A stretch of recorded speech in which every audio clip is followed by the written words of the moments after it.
বন্ধুরা, নতুন একটি রেসিপি নিয়ে আবারও চলে এলাম তোমাদের সামনে। আজকে রেসিপি হচ্ছে কাস্টার্ড। কীভাবে বানাবো তোমাদেরকে প্রসেসটা দেখাবো। প্রথমে আমি পানিগুলো শুকিয়ে নেওয়ার পর প্যানের মধ্যে দুধ ঢেলে দিব। তোমরা দেখতে থাকো বন্ধুরা। আমি এখন দুধটা ঢেলে দিচ্ছি।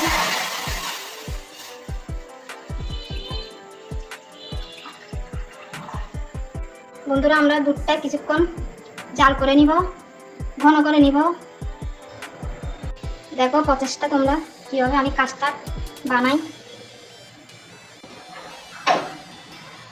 এখান থেকে অল্প একটু দুধ তুলে রেখে দিব কাস্টার্ড পাউডারগুলো মিক্স করার জন্য। দুধগুলো ঠান্ডা হওয়ার পর কাস্টার্ড পাউডারগুলো আমি মিশিয়ে নিব।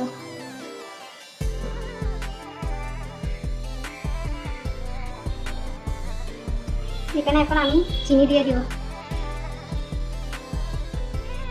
আমি আমার মতো করে চিনি দিয়ে দিচ্ছি, তোমরা যেভাবে খাবে সেভাবে দিবে, যতটুকু মিষ্টি খাবে।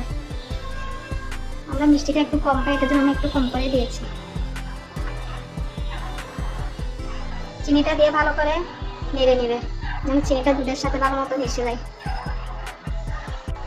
বন্ধুরা, আমার রেসিপিগুলো ভালো লাগলে তোমরা আমার পাশে থেকে সাপোর্ট করো। যারা নতুন আসো তারা সবাই আমার চ্যানেলকে সাবস্ক্রাইব করে দিও। আমার রেসিপিগুলো তোমাদের কেমন লাগে তোমরা জানাতে ভুলবে না, কমেন্টের মধ্যে আমাকে জানিয়ে দেবে। তাহলে আমি আরও উৎসাহিত হব নতুন নতুন রেসিপি তোমাদেরকে দেখানোর জন্য।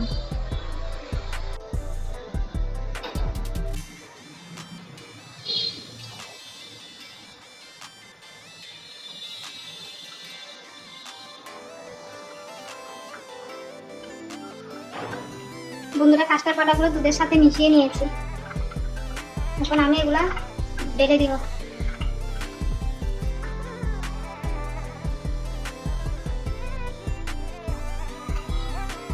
এগুলো এখন নাড়তে থাকতে হবে।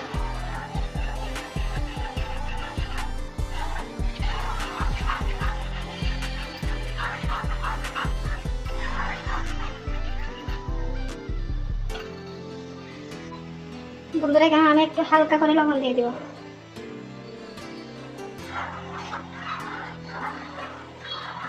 লবণ দিলে মিষ্টির পরিমাণটা মানে পারফেক্ট হয়।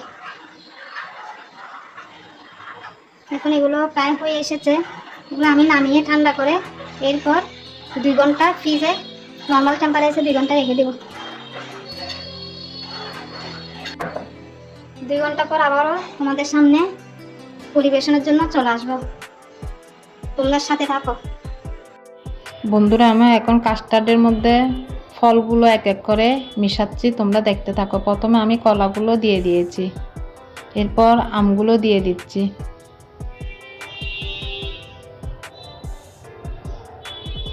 আমগুলো দেওয়া শেষ হলে এরপর আপেলগুলো দিয়ে দিব।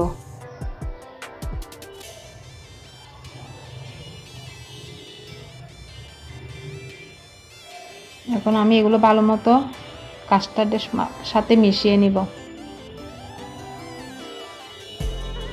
যত ভালো মতো মিশানো যায় ততই কাস্টার্ডটা খেতে দারুণ লাগে। বন্ধুরা, তোমরা আমার রেসিপিটা শেষ পর্যন্ত দেখার জন্য সবাইকে ধন্যবাদ। সবাই ভালো থেকো, সুস্থ